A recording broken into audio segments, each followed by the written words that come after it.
ویستان قوربانیمان لە پێش پشتیوان بەخوای گەورە. پێغەمبەری خوا صلی الله عليه وسلم دەفەرمێت إن على كل أهل بيت في كل عام أضحية. هەموو ماڵێک لە هەموو ساڵێکدا قوربانیەکی لەسەرە. تۆ مەڵێ وەڵا کاکە من پێرارەکەکردم بەسێ پێرارکردم باوکم کردی باپیرم کردیەوە نایخوا مادەم توانات هەیە ئەبێ قوربانی بکەی. پێغەمبەری خوا فەرمێ صلی الله عليه وسلم هەر کەسێک قوربانی نەکرد و لە توانایدا هەبوو با نزیکی نوێژی جەژن نەکەوێتەوە نەیە بۆ لامان نوێژمان لەگەڵدا نەکە شایستەی ئەوەی نوێژی جەژن بکە ئەوە هەڕەشەیە ڕوخسەت نییە هەڕەشەیە. پارەت هەیە وەڵا کاکە دوو وەرەقەم پێنێ دوو گەڵام پێنێ 250,000 پێنیە بۆ قوربانی سیارەکەی عاتڵ بێ 2 ملیۆن 3 ملیۆن پارەی پێ پارەی پێ نییە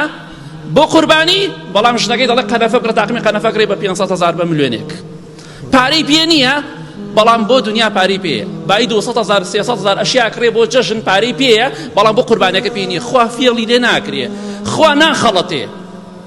توانات هەیە قوربانی بکە گرنگەوەی بکرێ خۆت ئێکی خێزانەتێکا گرنگەوەی لەو ماڵا بکرێ بۆی ئینشاڵڵا قوربانی بکەن لەوانەیە ئاخر قوربانیتان بێ باری بۆ مناڵی جێدێڵی مناڵ چیت بۆکە بۆ کچوک ڕۆزاوە بووکی جێدێڵی قوربانی خۆت بکە پشتیوان بخوا بە دڵنیایی خوای گەورە پاداشتێک گەورەت بۆ ئەنووسێت بۆی قوربانیتان لەبیر نەچێ لە تواناتانە هەیە بیکەن مادەم بۆ دنیا تواناتەی لای خوا عوزرت نییە بۆی ئینشاڵڵا بیکەن. لە کۆتاییدا خاڵێکی ئێمە باسی کەم پێغەمبەری خوا فەرمێ صلی الله عليه وسلم هەر کەسێک بە تەمای قوربانی بوو لەو دەڕۆژەدا بە موو لە خۆی نەکاتەوە نینۆکی نەکا وەکو ڕێگایەک ئەمە ئینشاڵڵا خۆتان لێ پارێزن ئەمە خلافی لەسەر ئایا ئەو نینۆکردن و موکردنەوەی حرامە یا باش نییە مەکروهە خلافی لەسەرە بەڵام خۆتی لێ پارێزە. ڕێگایەکی تریشە ئەگەر پیاوێک نەتوانێت تەحمل نەکا ئەتوانێت خێزانەکەی بیکا لە ماڵەوە گرنگەوەی لە ماڵا بکرێت کە لە خێزانت کردی تو ئەتوانی سەرت چاکەی ئەتوانی نینۆکت بکەی ئەتوانی سمێڵە دەستکاری بکەی بۆ نمونە ئەو کاتە چونکە خێزانت تێکا تۆ نایکە بەڵام خێزانت نابێ شتانە بکە ئەبێ خۆی لێ پارێزە ئینشاڵڵا